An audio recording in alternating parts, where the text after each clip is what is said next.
Ladies and gentlemen, welcome to another Johnny TCG video. I'm Johnny TCG. I'm excited to see you here today. Today I'm talking about Black Gecko Moria, a 5-life leader from OP06 that has been kinda dead since they banned the 8-cost Gecko Moria. But with the release of PRB02, Gecko did get some new support with a new 6-cost Gecko Moria card that is really strong, especially with this leader. And for that reason, I think it's a great time to give him a try again.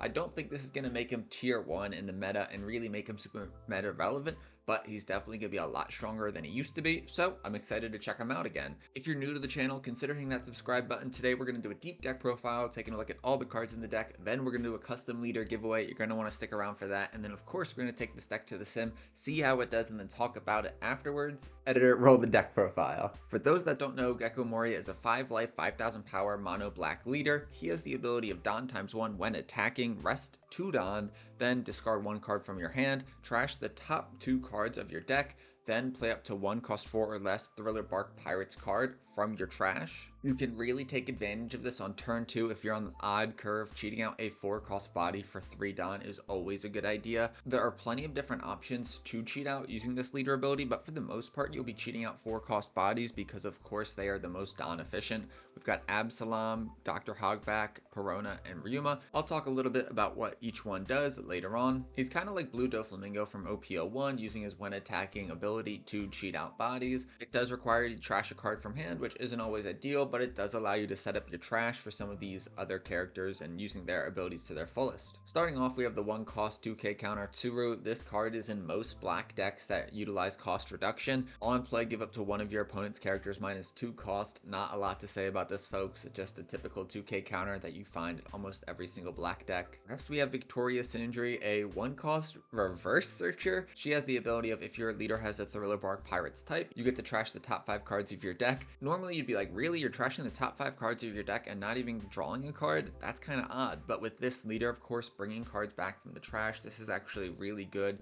It's a great way to make sure you find those 4-cost bodies you're looking to cheat out early. Of course, it feels bad sometimes playing a 2k counter out of your hand, but I think it's worth it. I'm running 2 copies of Cerebus, a typical 2-cost, 2,000 power, 1k counter chump blocker. You could cheat this out with leader ability from your trash, which is nice sometimes. I believe I do that in the Zoro game, maybe, if I recall correctly.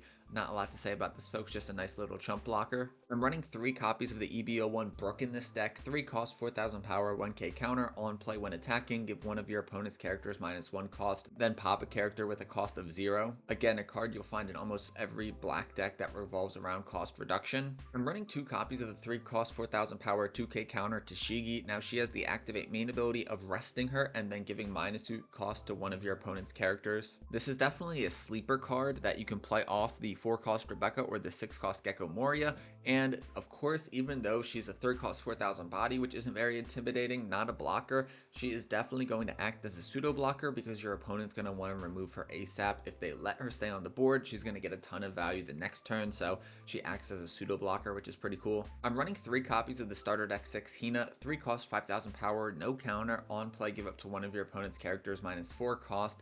Typical.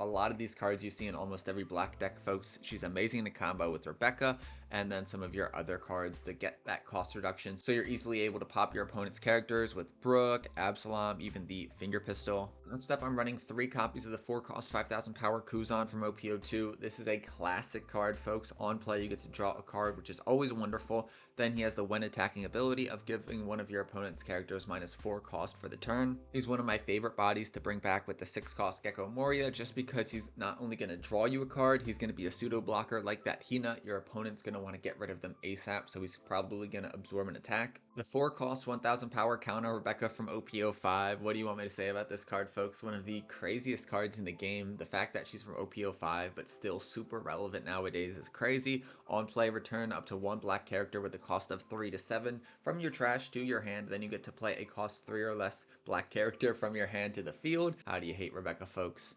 Okay, it's kind of easy to hate Rebecca. She is really annoying to play against. Next up, we've got our Thriller Bark cards, starting off with the 4-cost 5,000 power Absalom with 1k of counter. He's got the on-play ability of you may return 2 cards from your trash to the bottom of your deck, then KO to one of your opponent's characters with a cost of 2 or less, now 2.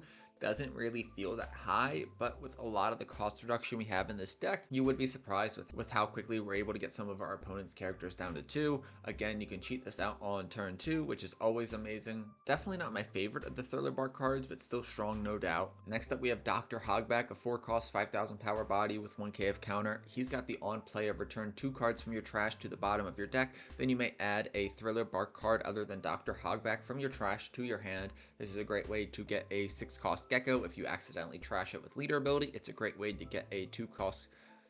It's a great way to get a 2k counter Sindri or Perona back to your hand as well. Not a lot to say about this one, folks, just really good when you need to get a card back from your trash to your hand. Perona is no doubt my favorite Thriller Bark card that you can use your leader ability with. 4 cost 5,000 power, a 2k counter too. She's got the ability of if your opponent has 5 or more cards in their hand, which early in the game they always do, choose up to one of the following effects. You can either have your opponent discard 1 card from their hand, or have one of your opponent's or you get to give up to one of your opponent's characters -3 cost for the turn. I am mostly using the first effect to make my opponent trash a card from their hand. This is a great way to tax their hand early in the game. I love Perona. She's so annoying to play against. Definitely a 4 of in this deck, in my opinion. Next up, I'm running 2 copies of Ryuma. 4 cost, 6,000 power, no counter, but he does have the ability of Dawn ×1. This character gains double attack.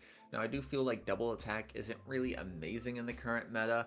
Maybe it's just me, but I don't find his double attack really to be amazing, but the fact that he's a 4/6 body and can pressure your opponent depending on who you're playing against, that double attack may or may not be more effective. So I do think he's worth running in this deck, maybe as a 2 or 3 of. I personally like him at 2. Let me know if you feel otherwise though. Then the man, the myth, the legend, Gecko Moria. He's not the 8 cost, but he's the next best thing. 6 cost, 7,000 power with the on play of if your leader has the Thriller Bark Pirates type, you may play up to 1 character with a cost of 4 or less from your trash as rested, then give your leader 1 rested down card. Of course, you can bring back all of the 4-cost Thriller Bark Pirates cards, but you can also bring Kuzan, Kina, Tashigi, Brooke, Rebecca. These are all great choices. My favorite is probably usually the 4-cost Kuzan, but Perona, if your opponent has 5 cards in hand, is always amazing as well. The fact that they come in rested is definitely a bummer, but I guess they wanted to make this card a little bit more fair than the 8-cost Gecko Moria was, so I get it. Then for the last 2 character slots I have, I'm going with 2 copies of the 9-cost 9,000 power Stussy from OP07. On play, you may trash one of your characters, then KO up to one of your opponent's characters. I really feel like this spot is open for whatever card you prefer. I saw people running the 7-cost Sengoku, and I think that would be a really strong card in this deck as well.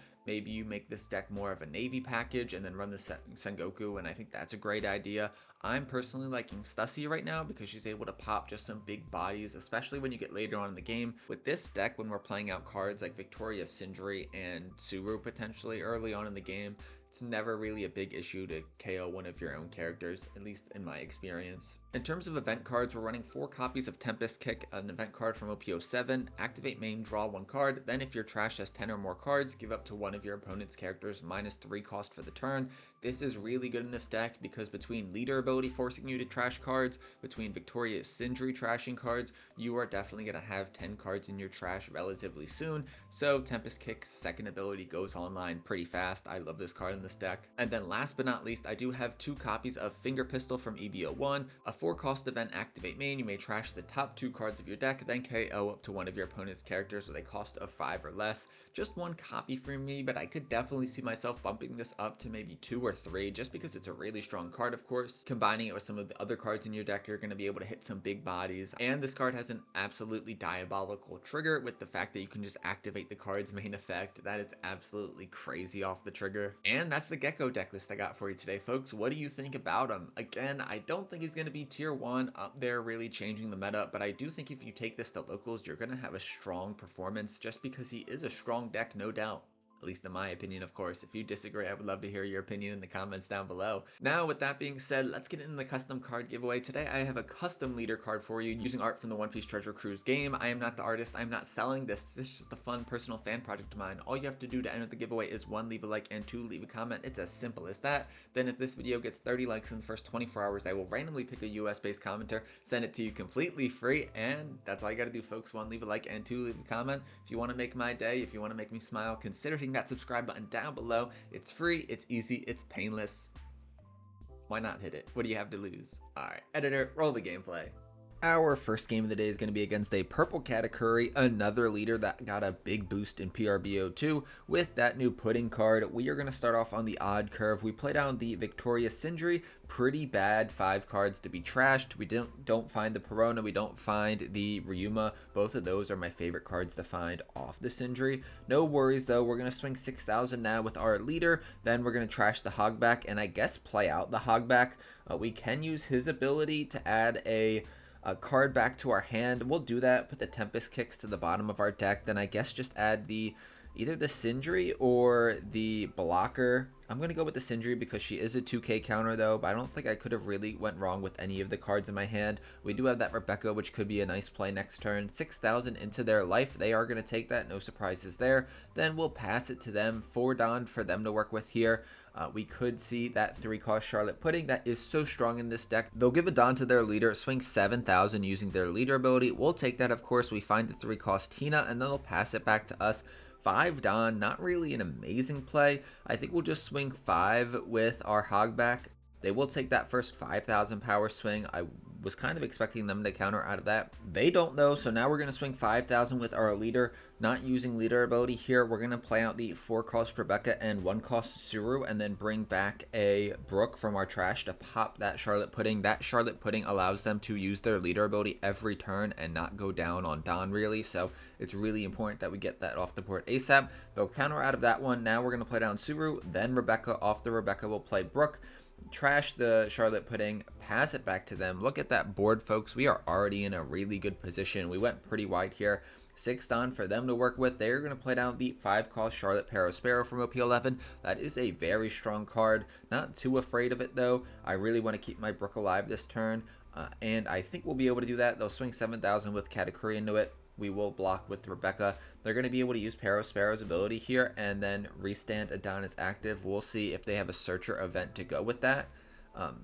They do not. They'll leave that 1 Don up. We do top deck the 4-cost Kuzan, which is pretty cool if I say so myself. We're going to start off with a 5,000 power Hogback swing, 5,000 into their life. It looks like they're going to use leader ability here, going down in Don, but they do get that extra plus 1,000, which is very good for them. I want to maintain control of the board, so I'm going to play down the 3-cost Tina to minus the Sparrow by 4. Then I swing with Brook to pop the Sparrow. Now I'll swing 5,000 with our Gecko into their life. They will take that, and then for 4 Don, we'll play out the Kuzan. He lets us draw a card. We draw another Hogback. Nothing too crazy for us to play next turn, but we're looking really nice. Our board has gone very wide, which is awesome. They're going to have that new 7-cost Pudding from PRB. They're able to cheat out an 8-cost Katakuri. That was a very strong turn for them. 6,000 into our Brook. I think I should counter out of this, folks, just because we're going to be able to combo that Brook with Kuzan next turn, which will be diabolical. We're going to give 2/2Ks. That's countering over. I could have just used a 1K Dr. Hogback, but Hogback does have some on-play value, so I thought it makes sense to keep him in my hand. Now I'm debating on what order to exactly do this. A lot of different options here. I could play down the 4-cost Perona and either make them trash a card from hand or minus the cost of that Katakuri even. That is an interesting play. I could minus the cost of the Pudding. I do have the Surus, which can also lower the cost of that Katakuri. Decisions. I'm just going to start out with a simple 5,000 power Kuzan swing and minus the cost of their Katakuri. They could free block this, and they do. That is the smart play, especially since I minused the cost of that Katakuri. We're going to play down the Perona minus the cost of the Katakuri, swing with Brook, popping the Katakuri. That is epic for us. 5,000 into their life now with Brook. They've got a ton of cards in hand. They will counter with a 1K. Now we're going to swing 6,000 with Hina. I'm thinking here we don't need to use leader ability because we already have a full board. We might as well just swing bigger with our characters. We'll swing 6. They do 2K counter out of that. Now a 6,000 power swing with our Hogback.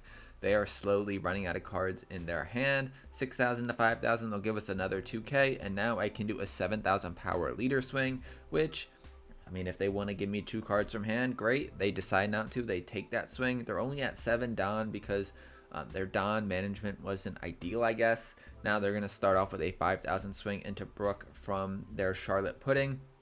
I'm going to keep this Brook alive, giving a 2K counter Suru. Just to keep as many bodies on the board so I can pressure them next turn. Go for lethal maybe. They're going to have another 7-cost Pudding. and cheat out another 8 cost Katakuri blocker. That's definitely not ideal for us. They're going to be able to swing 6,000 using leader ability into the Brook. I'm going to let the Brook go. I don't want to go to 0 cards in hand. That just feels a little bit sketchy. I wish we had a 6 cost Gecko Moria. That would be ideal, but we don't. We at least top deck a 4 cost Rebecca, which is good news for us.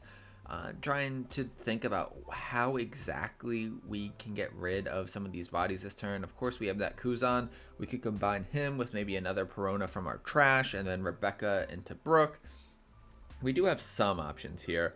We're going to start off with another 5,000 power Kuzan swing. I'm debating on who exactly to minus the cost from, because of course getting rid of that Charlotte Pudding would be easier. We're going to minus the cost of the Katakuri. They'll free block with Katakuri. Then we're going to swing 5,000 with a Perona into life. I think this is just going to be like a war of attrition, folks. Just slowly us poking away at their life. Those draw effects from those puddings, though, have been crazy good for them, though. They drew 4 cards off both those cards. Now we're going to swing 5,000 into their leader. They countered out of that Perona swing. How about this Hina swing? 5,000 into their life.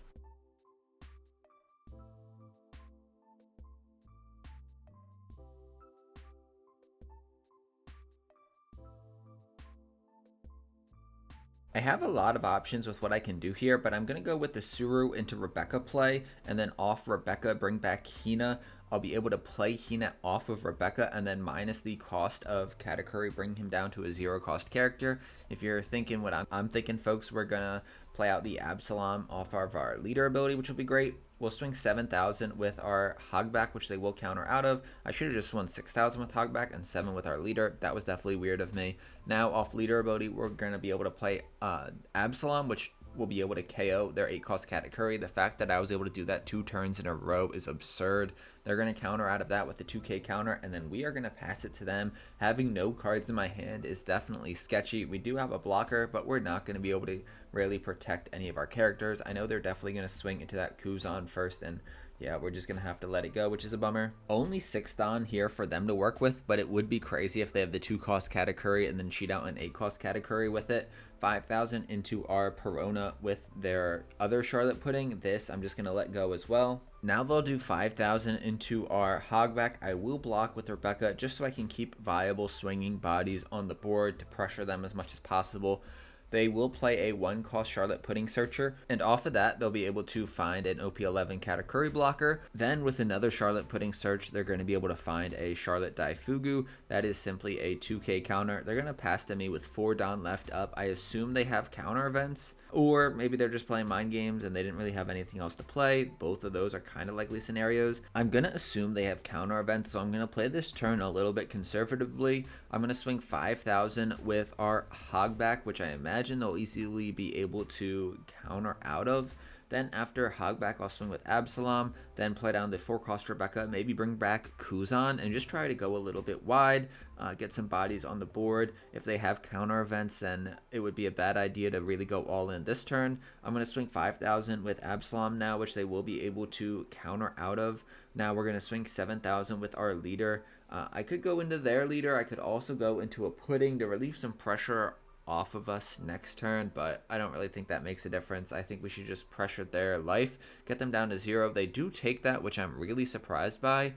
Maybe they're bricked up in hand. Maybe those Don that were left up were not really for a counter event. We're going to play down the Rebecca, play down the Kuzan. Off Kuzan, we draw another Kuzan, which isn't really amazing, and then we'll pass it back to them. They're going to swing 5,000 with their Pudding into our Absalom. This is another situation like last turn where I don't really have any counter in my hand, so I'm not going to be able to protect my rested characters. 5,000 into Absalom, you got it. RIP Absalom. Now 5,000 with their other Pudding into Dr. Hogback. RIP Hogback. I'm going to keep this Rebecca up to protect our life a little bit.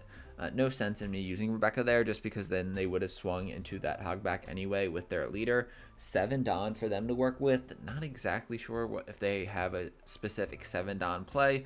They're going to start off with a event searcher, finding the Charlotte Anana, which is a good little chump blocker. I will be able to remove it using our leader ability and bring back Absalom, so it won't do much for them. Then they're going to swing 5,000 with a Charlotte Pudding Searcher. No harm in me taking this, so I will take it. Then they'll swing 5,000 with their leader into my life again. Again, I am okay with taking this. I am not in any danger. I think I just win this next turn. I guess I'll counter out of it just to be safe, but I think we're fine, folks. They'll play down the Charlotte and Nana with no Don up.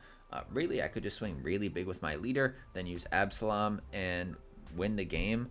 But I will play it a little bit, I don't know, unnecessarily safe. Using Absalom, I'll be able to pop the Inanna, and then after this swing, I'll just throw it all on Kuzan. 7,000 into 5,000, using Absalom's ability, putting a couple cards to the bottom of my deck, popping the Inanna. They don't even have enough, or I guess they do have enough to get out of that 7,000 power swing, but then that Kuzan swing would have finished them off. GG's. On to the next one. Now we've got a game against this green Zoro. This is going to be a tough matchup. We do find two 6-cost Gecko Morias, which will be interesting. That's the card, of course, that has inspired me and a lot of other people to give this deck another shot. It's so strong, folks. We're going to put out the Sindri, trash 5 cards, nothing too crazy in there, and then we will pass it back to them. They're on the even curve. They're going to start off with a Perona Search. We do have that 4-cost Kuzan in the trash, which is a great card to bring back off the Gecko Moria. Now, Gecko does bring back those characters as rested, so those are easy targets for the Zoro to swing into, but hey, it's still a body, and if it has an on-play, then we get the on-play, of course. Off the Perona, they're going to find the Luffy is the man who will become the Pirate King, then pass it back to us. We're going to do a 6,000 power leader ability swing, of course. We're going to swing 6,000 into their leader, then using our leader ability, we'll be able to bring back a card. We'll trash the Cerebus from our hand, and then we don't really have any great options. We'll use the Dr. Hogback and bring back the Sindri just because she's a 2K, really. I don't think I'll play her out, but you never know. They're going to take that 6,000 power swing into their life, and then I will pass it back to them. 4 Don for them to work with, and unfortunately they have the Kuina, which is the perfect card for them to see right now. They're going to be able to clear our Hogback and swing into our life. That is such a bummer. At least we can play Hogback again next turn if we really want to, but man, that stinks, really. I'm going to clear their Kuina with our Sindri. I'm actually going to give Sindri a Don just to make it more likely that they don't just counter out with a 2K. If they want to keep this Kuina alive, they'd have to give us 2 cards, so I don't think they will try to keep her alive, but you never know. That's why I gave that Sindri an extra Don. Now I'm going to play another Sindri, use her ability again. It feels bad getting rid of a 2K from our hand, but at the same time, I really need to fix up my trash a little bit. We will find the Perona, which is perfect. It's going to make them trash a card from their hand. That was definitely a better case scenario than playing Hogback, at least in my opinion. You can let me know in the comments if you disagree. They're going to trash a 2K counter Dracula Mihawk from their hand. That is solid. Happy to get a 2K out of their hand. Then 6,000 into 5,000. Will they counter out? They will counter out. They're actually running Scratch Manapoo, which is crazy tech in a Zoro deck.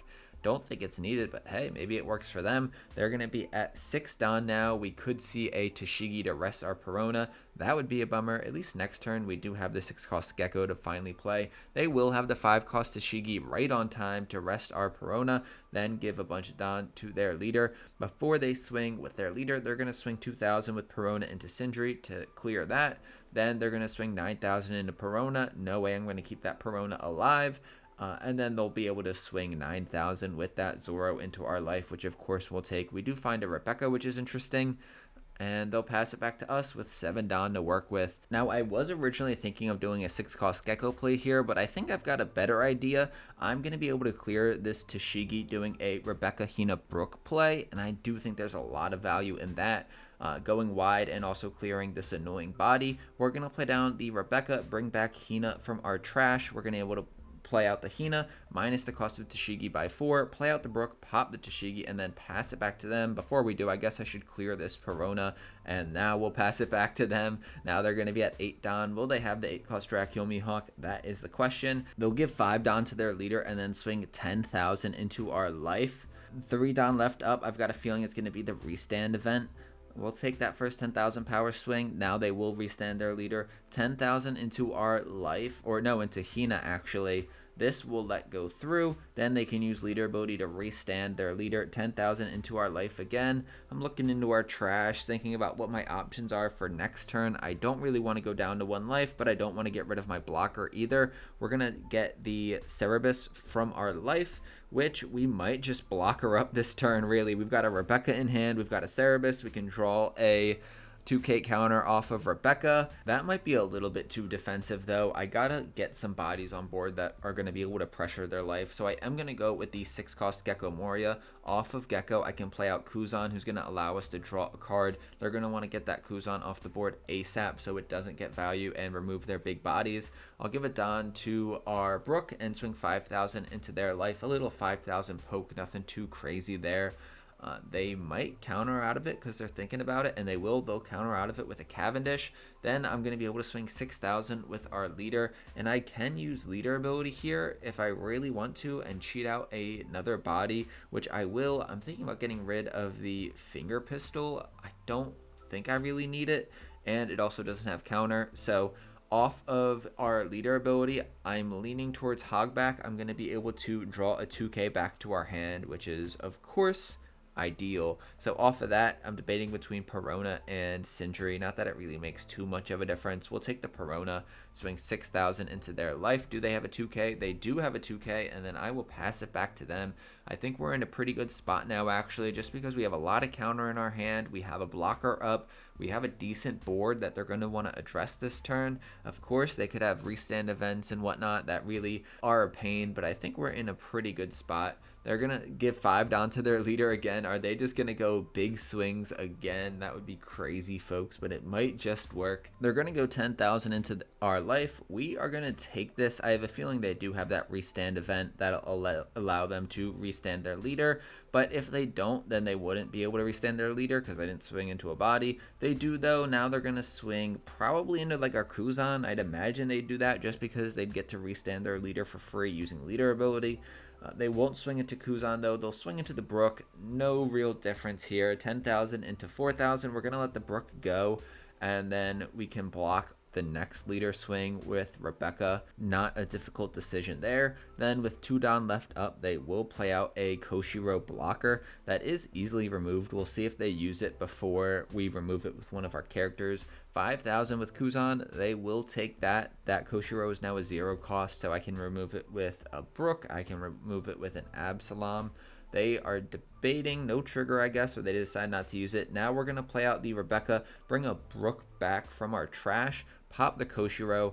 Now we're going to swing 5,000 with Hogback into their life, down to 2 cards in hand. This is definitely not an ideal situation for them to be in. Next turn, they could, of course, have the restand event. They could have Dead Man's Game to rest our blockers, so we're not in the clear yet. 7,000 with Gecko. They will take that. Now I'm going to swing 7,000 with our leader. I can use leader ability here, trash the Hina. Then off of our leader ability, I could go Hogback and draw a 2k, or I could go Cerebus and establish a blocker. That's not a bad idea. I'm actually leaning towards the blocker choice because then we could set up another blocker Cerebus as well, and having 3 blockers on the board, that does sound pretty nice. So that's what we're going to do. We're going to go with the Cerebus and play the Cerebus over our Brook. It doesn't really matter too much. 7,000 to 5,000. If they don't win on the clapback, then I think we have this no matter what. They take that life. Is there a trigger? Moment of truth, no trigger. Then we'll play out another Cerebus blocker and pass to them. Oh my god, folks. They could have a Dead Men's Game and like a Kuina. That would be crazy, but I think we're in a safe spot. We do have a ton of counter in hand. No life though, so it'll be really interesting to see if they can get out of this. They are going to start out with a Kuina. Oh my god, another Kuina. This is going to be bad, folks. They're able to rest one of our Cerebuses. Are they going to be able to rest the other 2 blockers? That is the question. Even if they do, I think at this point I might have enough counter to get out of any swings into our life. If it's just 1 swing, of course. If they have multiple swings, things could get awkward. I think we're going to be okay though. 11,000 will block with Cerebus. Then they're going to be able to swing 11,000 with leader ability. Then with 3 down left up, they have the restand event, but I will be able to get out of this. I've got a ton of counter in hand, and with that, folks, we are going to get the dub again. That was a really close one. That 6 cost Gecko into Kuzan came in so clutch. Definitely hyped to win that game against a meta leader. Now we're playing against a Koala, not a meta leader, but still a pretty strong leader, no doubt. We're going to be on the odd curve again. Gecko just feels so good on the odd curve. I always take it when I have the chance to. They are not going to do anything on their turn 1. Our turn 2, we're going to play out the Hogback. Of course, not our favorite card to play, but we'll play him nonetheless, not even use his ability, which is crazy. Then passing it back to them, they've got the Hack blocker, which is solid for sure. I'm going to take that 5,000 power swing into our life. Then 5 down for us to work with. We're going to start off with a 6,000 power Hogback swing into their life. I wouldn't be surprised if they block that to pop our Hogback, but they won't. They're actually going to get the beige trigger though, which is crazy. Not really a huge deal though, because now we're going to play the Ryuma. The beige prevented our leader from attacking, and therefore they're not going to get the hack effect yet. They are going to have another hack though, then swing 7,000 into our life with their leader. We're going to take that and they'll pass it back to us. I'm going to do a 7,000 double attack with Ryuma. I imagine they'll block this and then pop the Hogback. Exactly what I expected. Now I'm going to do a 6-cost Gecko play. I won't be able to use leader ability with it too, but I still think it's worth it to develop this body. Off the Gecko, I'll play Rebecca. Then with Gecko's ability, I give it down to our leader. Off the Rebecca, I'll add a TCG to our hand, and then I'm debating what card to play out off of the Rebecca. Off of the Rebecca, I'm going to play a TCG just because they're going to want to deal with that ASAP, so I don't get value from her cost minusing abilities. They're going to block that swing with their hack, pop our Ryuma, and then I'll pass it back to them. 8 down for them here. We'll likely see a dragon. We don't see a dragon, and they actually are playing OP13. I was trying to only play PRB2 games, but alas, an OP13 card did get in there. They're going to clear the Tashigi with a leader swing and then pass it back to us. 9 down for us to work with. I'm not really exactly sure what I want to do here. Maybe start out with a 7,000 power 6-cost Gecko play. Just see if they take this, block with it, put some pressure on them. I might be able to remove this 6-cost Sabo. That Sabo is really strong and they're going to get value from it every single turn, so I do think it's worth doing my best to get it off the board. They're going to counter out of that 7,000 Gecko swing. We're going to play down the Hina and a Suru to get this Sabo down to 2 cost. Then we can do a big swing with our leader and then play out an Absalom. I think that's the move, folks. Or maybe we only do a 6,000 power swing and then also play out this Cerebus. That doesn't seem like a bad idea to me, folks. We're going to swing 6,000 with our leader, trash the Absalom. Off of Absalom's ability, we'll add cards back to our deck, then pop the Sabo. They'll take that 6,000 power swing from our leader, then we'll play out the Cerebus blocker and then pass it back to them. I really like the state of our board. They will have the 8-cost dragon now. They are at 10 down. Off the dragon, they're able to play that Sabo. So strong, folks. That is going to be a diabolical combo in OP13 when it's properly released in the West. They're going to swing 8,000 to our life. I'll free block with Cerebus. I want to make some room on our board. Then we are going to be able to apply a lot of pressure this next turn. Our hand isn't like amazing. We have plenty of like cost reduction and whatnot, but I would like a bigger body, like a 6-cost Gecko or a 9-cost Stussy. A Stussy would be so nice right now. I'm going to start by just chipping away, swinging 6,000 with Hina, a low down commitment play. They will 2k counter out of that. Now I'm going to do a 6,000 power or maybe a 7,000 power Absalom play. 7,000 into their life. Going to try to get as many cards out of their hand as possible. We're sitting pretty nicely for next turn. At least on the clapback, we have plenty of counter, but I don't love where we're at right now in terms of big bodies for us to play. They are going to take that 7,000 power Absalom swing. I'll follow that up with a 7,000 power Gecko Moria swing. Our character, 7,000 into their leader, and they are going to block this with Sabo, and I imagine counter to keep the Sabo alive, and they'll do exactly that.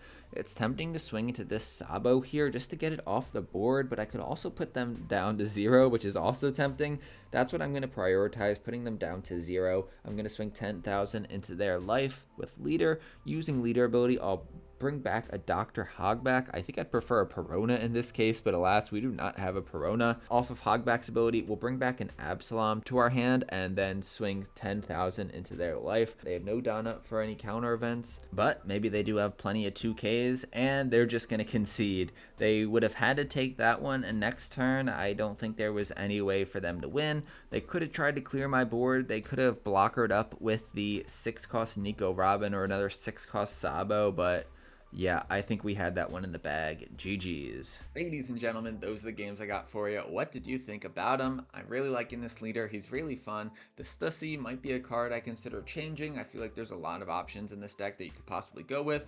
that would fit pretty well. But for me, Stussy has been pretty good so far, so I'm leaning towards keeping her in, but I'm open to suggestions. Let me know in the comments down below if you have any suggestions. I hope you enjoyed today's video. Let me know if you did. If you didn't, let me know why you didn't, but you made it this far, which is pretty interesting for someone who didn't enjoy the video. There we go again. If you haven't subscribed yet, hit that subscribe button. I hope you have an amazing rest of your day. This has been a Johnny TCG video. Peace.